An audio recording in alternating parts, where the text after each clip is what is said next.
आप देख रहे हैं एनएमटी न्यूज और आपको रखे सबसे आगे। बांग्लादेश में फिर तख्ता पलट। 49 साल पहले भी शेख हसीना ने भारत में ली थी शरण। आज भी दर्ज है सत्ता का वह संघर्ष। बांग्लादेश में समय उथल पुथल मची है। यहाँ 49 साल पहले का इतिहास एक बार फिर दोहराया गया। 15 अगस्त 1975 को बांग्लादेश के संस्थापक शेख मुजीबुर रहमान की हत्या के बाद पहली बार तख्ता पलट हुआ। तब भी सेना ने देश की बागडोर संभाली। तब अपनी बहन के साथ विदेश से भारत में शरण लेने वाली शेख मुजीब की बेटी शेख हसीना दिल्ली में पौने 6 साल तक रही थी। इस बार भी तख्ता पलट होने पर वह शरण लेने के लिए भारत ही आई।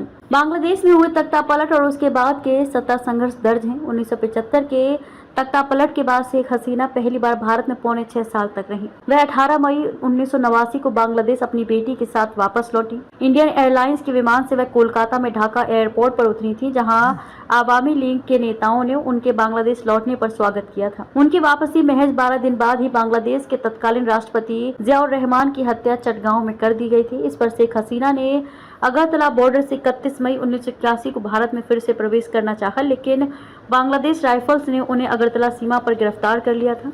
इस बार भी शेख हसीना भारत में त्रिपुरा के अगरतला में ही हेलीकॉप्टर से उतरी। छात्र आंदोलनों ने नहीं छोड़ा पीछा। बांग्लादेश में आवामी लीग की अध्यक्ष रही शेख हसीना राजनीति की शुरुआत से ही छात्र आंदोलनों से घिरी रही। 11 अगस्त 1989 को उनके ऊपर 2 ऑटो में सवार बंदूकधारियों ने हमला किया था, जिसमें वे बाल बाल बच गईं। उनके ढाका के धानमंडी स्थित घर पर 28 गोलियां दागी गई थीं। 2 हथगोले भी बरामद किए गए थे। छात्र लीग के युवकों ने उन पर यह हमला किया था। 1996 में वे पहली बार बांग्लादेश की प्रधानमंत्री बनी और छात्र आंदोलनों से उनका पीछा नहीं छूटा। इस बार भी छात्र आंदोलन के बढ़ जाने और आक्रोश के बाद उन्हें देश छोड़कर फिर से भारत आना पड़ा। अगस्त का महीना उन पर पड़ा भारी। बांग्लादेश की 5 बार प्रधानमंत्री रही शेख हसीना पर अगस्त का महीना भारी पड़ता रहा। वर्ष 1975 में अगस्त में उनके माँ पिता और 3 भाइयों की हत्या हुई, तो वर्ष 1989 में उन पर अगस्त में ही जानलेवा हमला हुआ। इस बार भी 4 और 5 अगस्त के प्रदर्शन के बाद तख्ता पलट में उन्हें बांग्लादेश छोड़ना पड़ा।